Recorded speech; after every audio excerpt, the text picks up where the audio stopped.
Now, joining me now, my Friday night regular, former Queensland Premier Campbell Newman. Campbell, the government this morning, we've learned in The Australian, has decided to water down the English test requirement for some visas amid concerns this will only make the out-of-control migration crisis worse.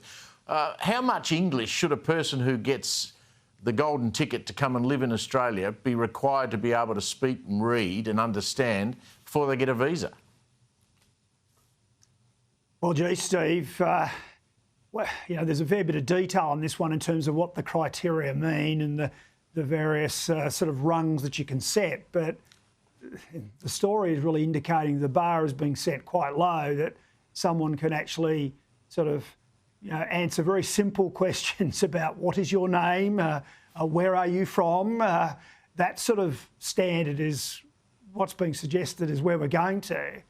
And that does seem to be pretty low. I'm all for people being able to come and start a new life in this country, but I also think we need to be really very careful about what we're doing here. We need to have people who can integrate, but we need to have people who can also fulfil a productive role. Otherwise, it's more of a drain on the taxpayers. I mean, large-scale immigration is all very well for the federal government with their stats, the way they're measured, the economy, etc., but it puts a huge burden on state governments. They've got to provide the hospitals and schools, the police services, and an even bigger one on local government who really pick up the tab. So I really question, firstly, the governance of this. It doesn't seem like a good idea, but the politics and the optics, I think that's even worse.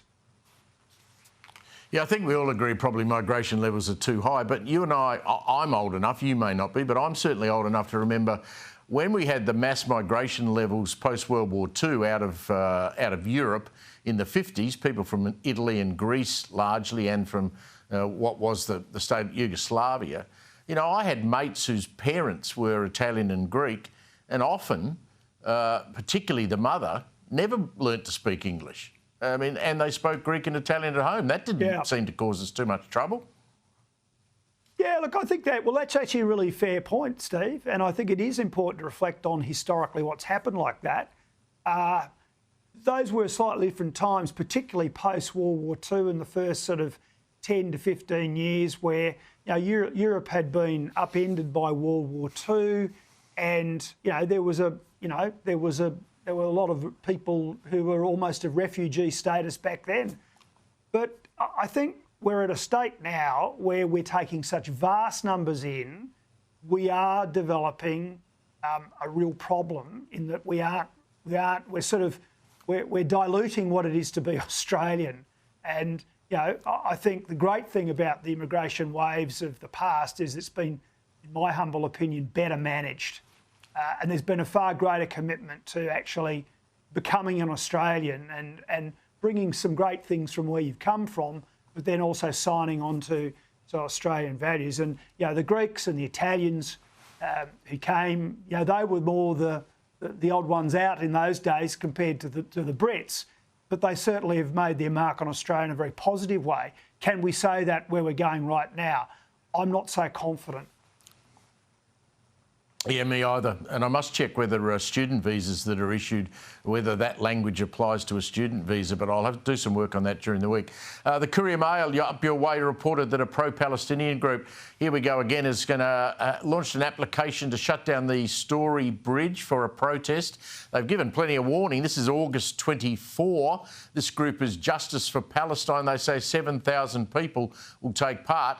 Will Brisbane be as accommodating as the people of Sydney ended up being last Sunday? Well, I don't think Brisbane and Queenslanders will be as accommodating, but they will get their support up here. And as you know from previous comments, I support people's right to march.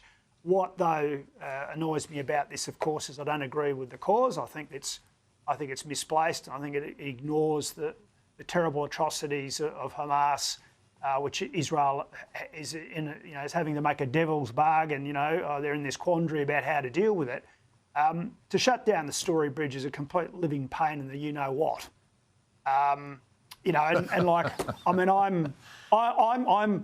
PO with the government on a whole range of issues at the moment. get a few of my mates shut down the Story Bridge because we don't like, the concept of unrealised gains being taxed, for example.